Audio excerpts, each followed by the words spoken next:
Tu es béni, toi qui as l'occasion d'écouter ce message inspiré des Saintes Écritures, la Bible qui est suffisante pour te révéler le chemin de la vie éternelle, le chemin du salut, le chemin de la délivrance, de la restauration dans le nom de Jésus. Alléluia. Ce message te parle d'un thème intéressant, un thème extrêmement important pour toi. Ne t'éloigne pas. Ne t'éloigne pas. Ce thème est inspiré de deux passages bibliques. Le premier passage, c'est celui de Genèse, chapitre 3, au verset 9, où nous lisons ceci. L'Éternel Dieu appela l'homme et lui dit, « Où es-tu » L'Éternel Dieu appela l'homme et lui dit, « Où es-tu » Le deuxième passage, Actes chapitre 1, verset 4, « Comme il se trouvait avec eux, il leur enjoignit de ne pas s'éloigner de Jérusalem, mais d'attendre ce que le Père avait promis, ce dont il leur dit-il, vous m'avez entendu parler. » Quand Jésus se prépare à partir, il demande aux disciples de ne pas s'éloigner de Jérusalem. Parce qu'il y a une promesse qui va s'accomplir. Une promesse extrêmement importante. Celle de la descente du Saint-Esprit sur les apôtres. Celle de la naissance de l'Église. Parce que c'est avec le Saint-Esprit que l'Église va naître. C'est avec le Saint-Esprit que les choses miraculeuses, les choses glorieuses, une vie agréable à Dieu va commencer, tel que nous voyons dans la vie de la première Église. Ne t'éloigne pas de ce thème. Donc, dans le jardin d'Éden, nous voyons, quand l'homme est créé par Dieu, il vit en parfaite harmonie avec son Créateur. Adam et Ève étaient en parfaite harmonie avec Dieu. Ils aimaient la présence de Dieu. Ils étaient fiers de voir Dieu chaque jour. Ils étaient fiers d'entendre Dieu chaque jour. Mais quelque chose de terrible va se passer. Ce qui va se passer, c'est que Adam et Ève vont pécher. Ils vont désobéir à Dieu. Je n'ai pas besoin de savoir quel est le nom qu'on va donner à ce péché. Mais ce que je retiens, c'est qu'ils ont péché. Ils ont fait ce que Dieu a demandé de ne pas faire. Ils ont désobéi au Seigneur. Et quand ils ont désobéi, ils ne supportaient plus la présence de Dieu. Et où Dieu les avait établis, ils ont commencé à quitter l'endroit. Ils ont commencé à fuir. Ils ont commencé à s'éloigner de cet endroit. Et le thème de ce message, c'est ne t'éloigne pas. Ne t'éloigne pas. Il y a tellement de choses qui peuvent nous éloigner de Dieu. Il y a tellement de choses qui peuvent faire que nous sortions du plan de Dieu. Il y a tellement de choses qui peuvent faire que nous nous éloignons de ce que Dieu veut faire avec nous. Il y a tellement de choses qui peuvent faire que nous nous détachons même de notre destinée, que nous soyons en train de cultiver les champs de patates alors que Dieu nous a établis dans le champ de Macabo. Le péché peut faire que nous ratons notre destinée. Le péché peut faire que nous rations notre destinée. La désobéissance à Dieu peut faire que nous perdions l'objectif de notre vie. Adam et Ève s'étaient éloignés du lieu où Dieu les avait établis.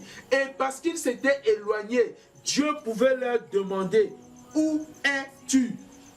Dieu pouvait demander à l'homme, où es-tu? L'Éternel Dieu appela l'homme et lui dit, où es-tu? Peut-être cette question de Dieu t'est adressée aujourd'hui parce que tu n'es plus dans le standard où Dieu t'a établi, parce que tu n'es plus dans la voie que Dieu a tracée pour toi. La Bible dit que nous sommes créés à l'image et à la ressemblance de Dieu. Et si nous sommes créés à l'image et à la ressemblance de Dieu, nous devons manifester la nature divine. Quelle est cette nature divine? La Bible dit que Dieu est saint.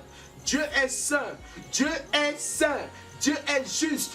Dieu est amour. Parfois nous manifestons cette vie de débauche, cette vie de mensonge, cette vie de rancœur, cette vie de haine. Parfois nous avons développé les maladies intérieures dans nos cœurs.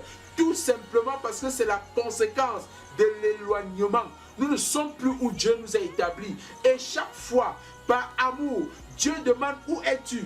Dieu demande où es-tu? Et le monde est en train de se développer de manière à ce que quand tu entends cette question de Dieu, où es-tu? Tu continues de fuir, tu continues de t'éloigner de Dieu. Où es-tu? Ne t'éloigne pas.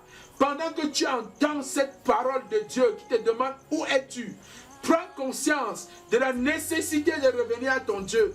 Rétablis-toi dans ta relation avec Dieu en acceptant Jésus comme ton sauveur et ton Seigneur personnel. En réalité, le pont, le fossé qui a été établi entre l'homme et Dieu après le péché d'Adam et Ève, Jésus est venu le combler en allant à la croix. Tu peux donc rétablir cette relation avec Dieu. Tu peux rétablir cette relation avec Dieu et tu peux expérimenter ce que les disciples ont expérimenté dans Acte 1. Tu peux rétablir ta relation avec Dieu, recevoir le Saint-Esprit pour être restauré dans ta destinée avec Dieu, pour être restauré dans l'objectif que Dieu a établi en te créant, pour être restauré dans la nature que Dieu t'a donnée. Dès qu'il a conçu, dès qu'il a pensé à ta création, alors ne t'éloigne pas, ne t'éloigne pas. Où es-tu? Où es-tu? Est-ce que tu es sur le chemin que Dieu a tracé pour toi? Est-ce que tu es dans les standards de Dieu? Est-ce que tu es dans la volonté de Dieu? Est-ce que tu es en train de manifester la nature divine?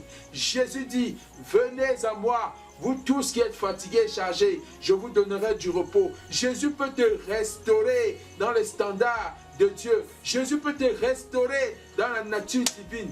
Il dit, je ne mettrai pas dehors celui qui vient à moi. Ne t'éloigne pas. Reviens au Seigneur. Reviens à Dieu. Ne t'éloigne pas mon frère. Ne t'éloigne pas ma soeur.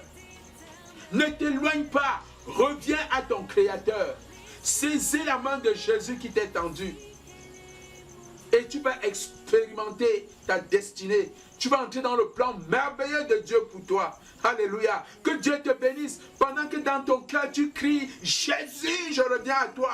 Pendant que tu cries dans ton cœur, oh mon Dieu, je suis loin de toi parce que j'ai péché, mais je reviens à toi dès maintenant.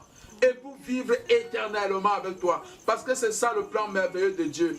Que Dieu te bénisse. N'oublie pas d'aimer cette vidéo et de t'abonner à la page si tu ne l'as pas encore fait.